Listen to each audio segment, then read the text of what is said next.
Hello friends, welcome to GKS life and economic views. நான் உங்கள் கௌதம். இன்றைக்கி நம்ம இந்த வீடியோ எதை பற்றி பார்க்க போகிறோன்னா நம்ம இன்னையோட போஸ்ட் மார்க்கெட் ரிப்போர்ட், அப்புறம் இன்றைக்கி 2 மேஜர் கம்பெனிஸ், இண்டெக்ஸ் மூவர் கம்பெனிஸ்ன்னு சொல்லுவாங்க அவங்க குவார்டர்லி ரிசல்ட்ஸ் பப்ளிஷ் பண்ணியிருக்காங்க. அப்புறம் இன்றைக்கி நடந்திருக்க latest Jio political tensions and escalations, அதோட அப்டேட்ஸ், இதோட ரிசல்ட்டாக மார்க்கெட் எப்படி மூவ் ஆகும்னு சொல்லிட்டு நம்மளோட மார்க்கெட் காமெண்ட்ரியும் அண்ட் ப்ரொஜெக்ஷன்ஸும் இந்த வீடியோவில் பார்க்கலாம். வாங்க நம்ம வீடியோக்குள்ளே போகலாம். நம்ம சேனலில் ஏதாச்சும் புதுசாக பார்த்துட்ருக்கீங்கன்னா மறக்காமல் சப்ஸ்கிரைப் பண்ணி பெல் ஐக்கான் ப்ரெஸ் பண்ணி விட்டுக்கோங்க. அப்படியே நம்ம சேனல் லைக்கும் உங்கள் ஃப்ரெண்ட்ஸ் அண்ட் ஃபேமிலிக்கும் ஷேரும் பண்ணி விட்டுருங்க. வாங்க நம்ம வீடியோக்குள்ளே டீப்பாக போகலாம். ஃபர்ஸ்ட் திங், இன்னையோட போஸ்ட் மார்க்கெட் ரிப்போர்ட். இன்றைக்கி மார்க்கெட் கொஞ்சம் நெகட்டிவாக பர்ஃபார்ம் பண்ணியிருந்திருக்கு. எதனால்னா இன்றைக்கி ஃபஸ்ட் திங் சென்செக்ஸ் எக்ஸ்பைரி, அப்புறம் நம்மளோட பிரெண்ட் க்ரூடும் அண்ட் க்ரூட் ஆயிலோட ப்ரைஸஸும் இன்க்ரீஸ் ஆகிருக்கு.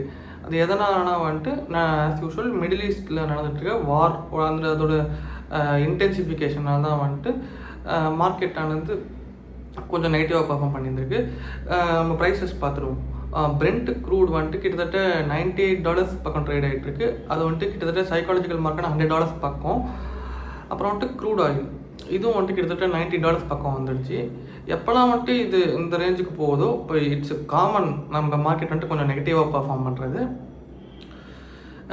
அதனால தான் இதோட ரிசல்ட்ஸாக தான் இன்றைக்கி மார்க்கெட் கொஞ்சம் அண்டர் பர்ஃபார்ம் பண்ணியிருக்கு. கிட்டத்தட்ட எல்லா இண்டெக்ஸுமே 1%, 2% கிட்ட டவுன் ஆகிருக்கு. நம்ம நிஃப்டி 1.03%, நம்ம சென்செக்ஸ் கிட்டத்தட்ட 0.9% டிக்ளைன் ஆகிருக்கு. அப்புறம் இன்றைக்கி ஹெவியாக ஃபினான்ஷியல் சர்வீசஸ் செக்டார்லேயும் பேங்கிங் செக்டார்லேயும் அதிகமான செல் ஆஃப் நடந்திருக்கு. எஃப்ஐஐ செல் ஆஃப் நடந்திருக்கு, டிஐ செல் ஆஃப் நடந்திருக்கு. ஃபினான்ஷியல் சர்வீசஸை பொறுத்த வரைக்கும் ஸ்ரீராம் ஃபினான்ஸும் ஐஏஎஃப் ஃபினான்ஸும் கிட்டத்தட்ட 0.2% அண்ட் 0.5% டவுன் ஆகிருக்கு.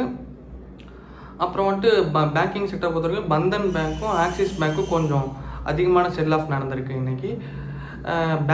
பேங்க் நிஃப்டி பொறுத்த வரைக்குமே கிட்டத்தட்ட இன்றைக்கி 718 பாயிண்ட்ஸ் கீழே இறங்கிடுச்சு.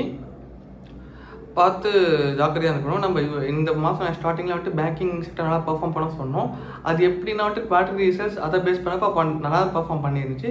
பட் எப்போனா இந்த க்ரூட் ப்ரைஸஸ், இந்த ஃபினான்ஸி அதிகமாக அஃபெக்ட் பண்ணக்கூடிய திங்ஸ், கரன்சி பேசிக்கலி சொல்கிறது, டாலர் இன்க்ரீஸ்னாலே பேங்க் செக்டர் கொஞ்சம் அடி வாங்கியிருக்கு.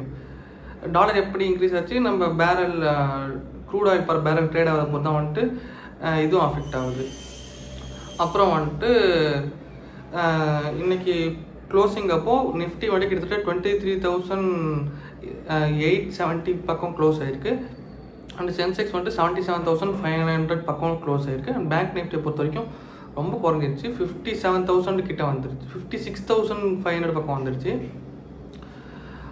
பட் பார்த்து காஷியஸாக இருந்துக்கோங்க. டெய்லி பேசிஸில் ரொம்ப காஷியஸான திங்ஸை பார்த்துட்டு இந்தியா விக்ஸும் இன்றைக்கி ஷூட் அப் ஆயிருக்கு. இதெல்லாம் இந்த மாதிரி things, India VIX, crude oil prices, Brent crude ப்ரைஸஸ்லாம் பார்த்து இன்வெஸ்ட் பண்ணுங்கள்.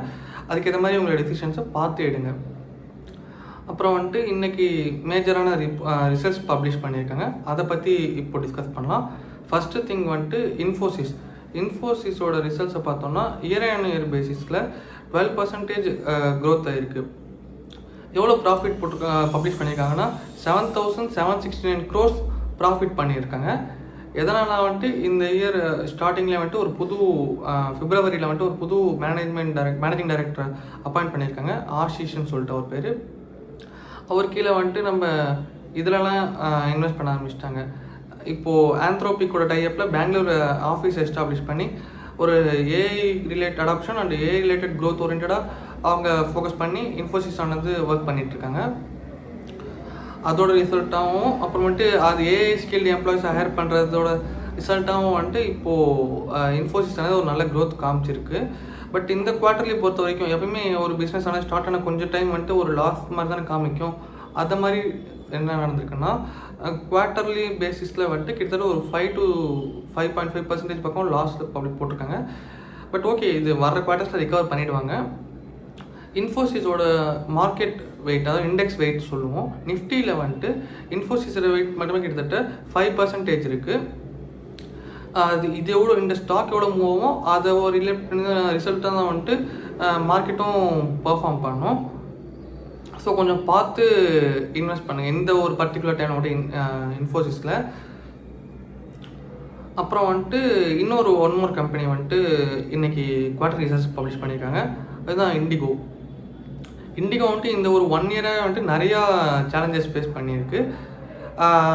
அப்புறம் அதனால் வந்துட்டு கிட்டத்தட்ட 238 crores லாஸ் ஆனது போஸ்ட் பண்ணிருக்காங்க இயர்லி பேசிஸில். ஃபஸ்ட்டு திங் என்னென்னா வந்துட்டு இந்த டிசம்பர் டைமில் வந்துட்டு கிட்டத்தட்ட இண்டிகோவில் இருக்க எம்ப்ளாயீஸ் பத்தில் ஓட்டுறதுக்கு பைலட்ஸ் இல்லைன்னு சொல்லிட்டு ஒரு 20 days பக்கம் வந்துட்டு இண்டிகோ அவங்க எம்ப்ளாயிஸ் ஸ்ட்ரைக் பண்ணிட்டுருந்தாங்க. ஸோ சர்வீசஸ் தர முடியல. அதனால் வந்துட்டு இண்டிகோவோட லாஸ் அதுலேயும் நடந்திருக்கு. பட் ரெவன்யூ இந்த ஒரு ஷார்ட் டைமில் இந்த க்ரூட் ஆயில் ப்ரைஸஸ்லாம் ஜாஸ்தியான அப்புறமேட்டு அவங்களோட ஃப்ளைட் டிக்கெட்ஸ்லாம் ஹெவியாக சார்ஜ் பண்ண ஆரம்பிச்சிட்டாங்க.